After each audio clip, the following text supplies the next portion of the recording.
Assalamualaikum warahmatullahi wabarakatuh. Kembali lagi bersama saya Irwan Syah dengan nomor NPM 221 tentunya dari kelas B dengan jurusan Hukum Tata Negara. Nah, adanya saya di video kali ini tentunya saya akan mempresentasikan mengenai kaidah-kaidah hukum Islam untuk memenuhi tugas dari Bapak Hervin yang Pradikta MHI selaku dosen pengampu mata kuliah filsafat ilmu hukum. Baiklah, untuk mempersingkat waktu langsung saja ini dia presentasinya. Baiklah teman-teman, jadi kalau misalkan kita berbahas tentang kaidah-kaidah hukum Islam, di sini ada prinsip dalam hukum Islam itu sendiri. Kata prinsip itu berarti asas, yakni kebenaran yang menjadi pokok dasar berpikir, bertindak, dan sebagainya. Adapun yang dimaksud dengan prinsip-prinsip hukum Islam itu adalah cita-cita yang menjadi pokok dasar dan landasan tumpuan hukum Islam.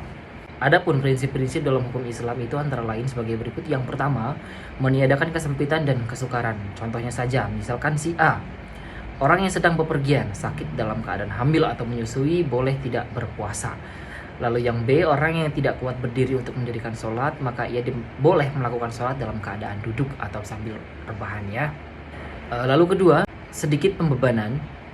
Prinsip ini mengisyaratkan bahwa pembebanan syariat atas manusia memanglah ada, akan tetapi syariat yang diturunkan atau dibebankan itu diterima apa adanya tanpa mempermasalahkannya dan mempertanyakan yang ada dan menimbulkan kesukaran dan pemberatan atas pundak mukallaf. Terhadap kewajiban sesama agama yang diembankan prinsip ini dilandasi oleh firman Allah dalam surat Al-Maidah ayat 101. Ayat tersebut menginstruksikan bahwa manusia agar dapat menahan diri daripada mempertanyakan masalah yang tidak ada ketetapan hukumnya. Misalnya saja pada waktu peraturan perundang-undangan yang belum diketahui.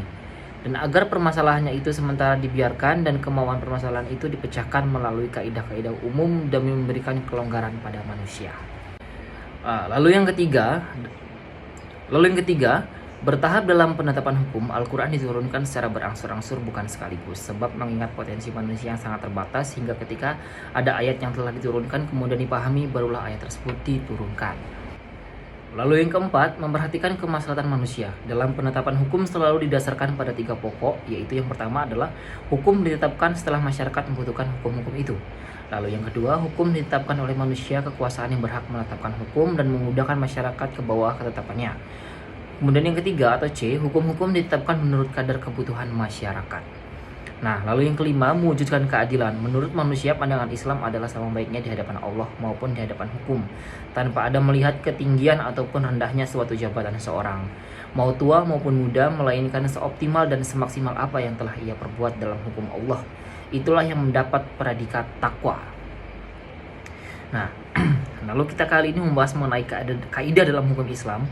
Kata kaidah secara etimologi berarti asas. Adapun menurut Asyuti dalam kitab Al-Ashibah dan An-Nazhair, bahwa kaidah hukum adalah yang bersifat kuli, menyeluruh atau general, lalu yang meliputi semua bagian-bagian. Jadi macam-macam kaidah hukum Islam itu ada beberapa bagian. Yang pertama adalah kaidah asyiyah.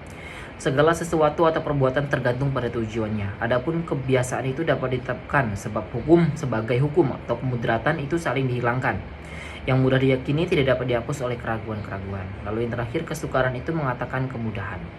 Nah, lalu ada kaidah ghairu asyiyah. Walaupun kedudukannya bukan sebagai kaidah asyiyah, namun keberadaannya tetap didudukan sebagai kaidah yang penting dalam hukum Islam, karena para fuqaha sepakat akan hujahan kaidah ini. Lalu tujuan hukum Islam adalah kajian tentang maksud tujuan ditetapkannya hukum Islam itu merupakan kajian yang sangat menarik dalam bidang ushul fikih. Tujuan hukum Islam yang pertama, memelihara agama. Lalu yang kedua, memelihara jiwa. Yang ketiga, memelihara akal. Yang keempat, memelihara kehormatan. Dan yang kelima, memelihara harta kekayaan. Baiklah teman-temanku sekalian, saya ucapkan terima kasih banyak buat yang sudah menyaksikan video presentasi saya ini. Kurang lebihnya saya mohon maaf. Itulah tadi pembahasan dari saya mengenai kaidah-kaidah hukum Islam. Bila mana ada tutur kata yang kurang berkenan, saya mohon maaf.